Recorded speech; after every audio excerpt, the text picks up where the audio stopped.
নমস্কার, কেমন আছেন সবাই? পাকশালার আরও একটি নতুন ভিডিওতে সবাইকে স্বাগত জানাই। আজকের রেসিপি টক ঝাল মিষ্টি চালতার আচার। চালতার আচার বানানোর জন্য আমি এখানে 4টে বড় সাইজের চালতা ভালো করে ধুয়ে খোসা ছাড়িয়ে কেটে নিচ্ছি। চালতাগুলো আমি ভালোভাবে কেটে নিয়েছি। দেখুন, আমি কিন্তু চালতার উপরের এবং নিচের যে পাতলা খোসা সেটা ভালোভাবে ছাড়িয়ে নিয়েছি। আপনারা চাইলে শুধু উপরের খোসাটাই ছাড়িয়ে নিতে পারেন। চালতাগুলো আমি মিডিয়াম সাইজ করে ভালোভাবে কেটে নিয়েছি। এরপর চালতাগুলো সিদ্ধ করার জন্য কড়াইতে কিছু পরিমাণ জল দিয়ে দেব।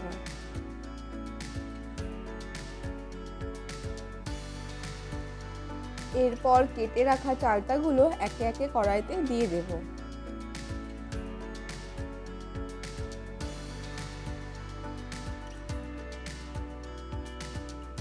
চালতাগুলো আমি কড়াইতে দিয়ে কিছুক্ষণ নাড়াচাড়া করে নেব। এরপর কড়াইতে 1.5 চামচ মতো আমি লবণ দিয়ে দেব, আর 1 চামচ মতো আমি হলুদ গুঁড়ো দিয়ে দেব। লবণ এবং হলুদ গুঁড়ো আমি চালতার সাথে ভালোভাবে মিশিয়ে নেব। লবণ এবং হলুদ গুঁড়ো চালতার সাথে ভালোভাবে মেশানোর পর আমি 10 মিনিটের জন্য ঢাকা রেখে সিদ্ধ হতে দেব। 10 মিনিট পর ঢাকনা খুলে একটু নাড়াচাড়া করে নেব এবং খুন্তির সাহায্যে দেখে নেব চালতাগুলো ভালোভাবে সিদ্ধ হয়েছে কিনা। চালতাগুলো ভালোভাবে সিদ্ধ হয়ে গেছে। এবার জল ঝরিয়ে নেব। জল ঝরিয়ে চালতাগুলো আমি নিয়ে চলে এসেছি। এবার হালকা করে থিতো করে নেব। একটা কথা বলে রাখি, অনেকে চালতার আচার করার সময় চালতা থেতো করে না।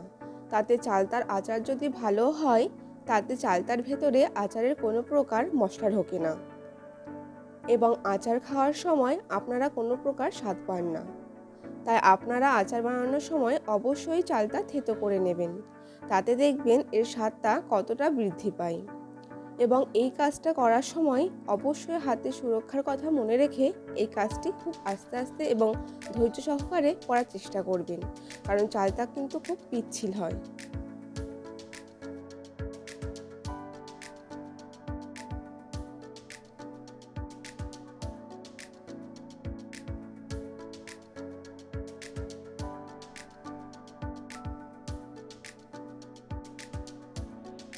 কথা বলতে বলতে সমস্ত চালতাগুলো আমি ভালোভাবে থিতো করে নিয়েছি। চালতার আচারের স্বাদ অনেক গুণ বাড়ানোর জন্য আমি একটা ভাজা মশলা তৈরি করে নেব। ভাজা মশলা তৈরি করার জন্য এখানে আমি নিয়েছি 2 চামচ মতো পাঁচফোড়ন, 1.5 চামচ মতো গোটা জিরে, 2 চামচ মতো গোটা ধনে এবং 1.5 চামচ মতো মৌরি এবং কয়েকটা শুকনো লঙ্কা। সমস্ত উপকরণগুলো আমি ভালোভাবে ভেজে নেব। আমি সবার প্রথমে তাওয়াতে দিয়ে দিয়েছি কয়েকটা গোটা শুকনো লঙ্কা। এগুলো ভালোভাবে ভেজে নেব।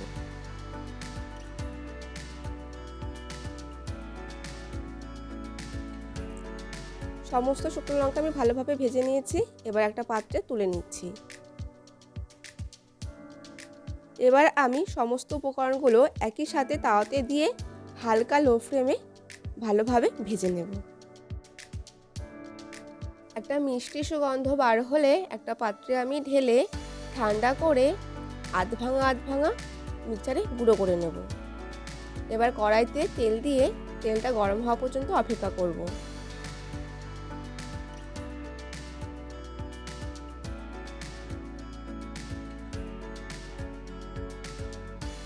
তেল গরম হয়ে গেলে ফোড়নে দিয়ে দিচ্ছি 2টো তেজপাতা।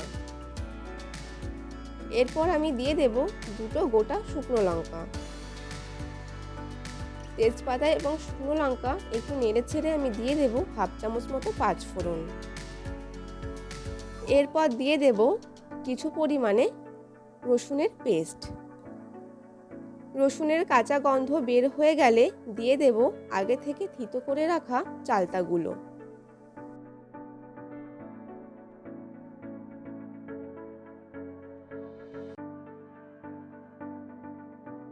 যেহেতু আমি সিদ্ধ করার সময় লবণ দিয়েছিলাম, সেহেতু এখন 1/2 চামচ মতো লবণ দিয়ে দিলাম। লবণটা চালতার সাথে আমি ভালোভাবে মিশিয়ে নেব।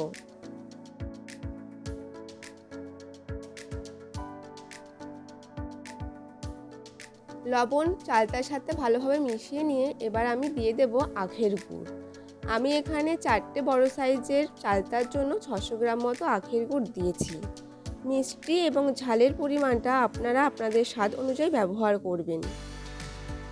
এবার আমি চালতাগুলো গুড়ের সাথে ভালোভাবে মিশিয়ে নেব।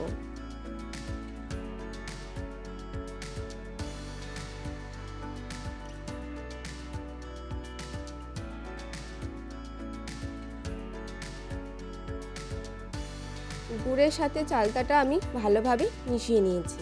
এবার এর মধ্যে দিয়ে দিচ্ছি হাফ চামচ মতো কালো লবণ। এটা অবশ্যই অপশনাল, আপনারা চাইলে দিতেও পারেন আবার নাও দিতে পারেন।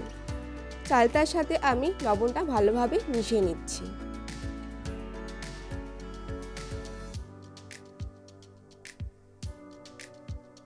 চালতার সাথে লবণটা আমি ভালোভাবে মিশিয়ে নিয়েছি।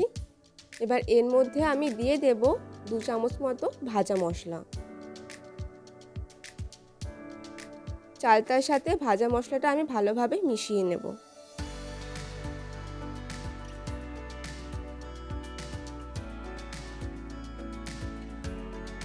এবার এর মধ্যে আমি দিয়ে দেব হাফ চামচ মতো শুকনো লঙ্কার গুঁড়ো।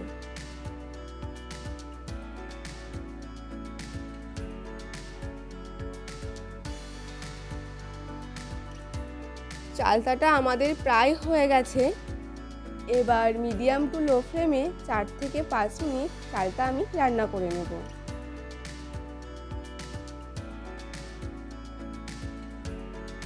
4 থেকে 5 মিনিট আমি রান্না করে নিয়েছি। এবার দিয়ে দেব 2 চামচ মতো ভাজা মশলা।